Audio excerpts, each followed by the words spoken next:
दरम्यान अमराठी चालकांची आज मराठीची मौखिक परीक्षा घेतली जाणार आहे। रिक्षा, टॅक्सी, ओला, उबर चालकांसाठी मराठी बोलणं अनिवार्य आहे।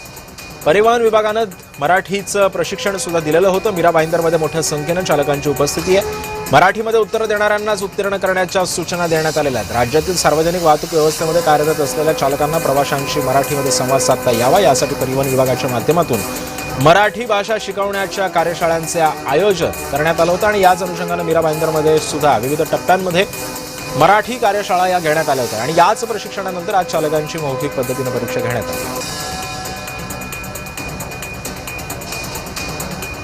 आम्हाला विचारले की तुम्हाला गोल्डन जायचं आहे, किती वेळ लागणार। मी बोललो ट्रॅफिक नाही असला तर 10 ते 15 मिनिटमध्ये आणि ट्रॅफिक असला तर जास्त उशीर लागणार। तरी विचारले की ही सांगा की अगर बारिश आलं तर काय करणार, बरसात आला तर काय करणार। मी बोलला पारदर्शक आरामामध्ये सावकाश बसा।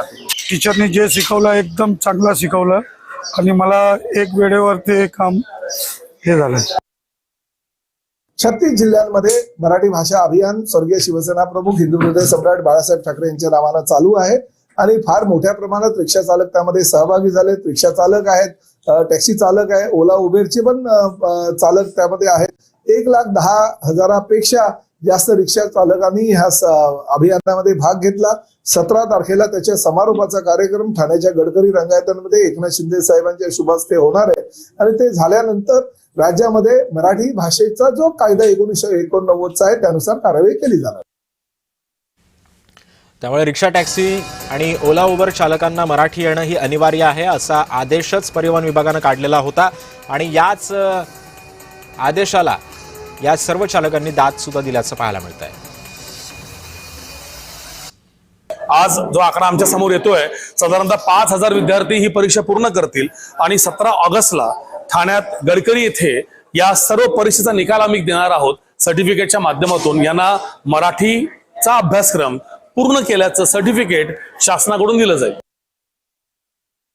खूप चांगल्या प्रकारे त्यांचा प्रतिसाद आहे आणि त्यांनाही कळतं आहे की आपण आज जर महाराष्ट्रामध्ये या भूमीमध्ये कर्मभूमीमध्ये आपण आपलं कामधंदा करून आणि मुलं बाळ आणि घर संसार जर चालवतोय तर नक्कीच त्यांना आपल्या जबाबदारीची ही कुठेतरी जाणीव आहे आणि त्या जाणीवेबरोबर ते स्वतःहून स्वीकारत आहेत की मला मराठी बोललं पाहिजे, मी मराठीचा सन्मान केला पाहिजे कारण महाराष्ट्र राज्यात माझी कर्मभूमी आहे तर मला नक्कीच त्या सन्मानाची वागणूक मिळाली पाहिजे आणि मी माझा कामधंदा चालून घर परिवार चालवतोय म्हणून ते स्वतःहून खूप चांगल्या प्रकारे प्रतिसाद देत आहेत आणि कुठेतरी एक त्यांच्यामध्येही या बाबतीतलं एक अभिमानास्पद सांगा वाटतं की त्यांना आपल्या मराठी प्रती चांगलाच गोडवा आणि आदर निर्माण होत आहे।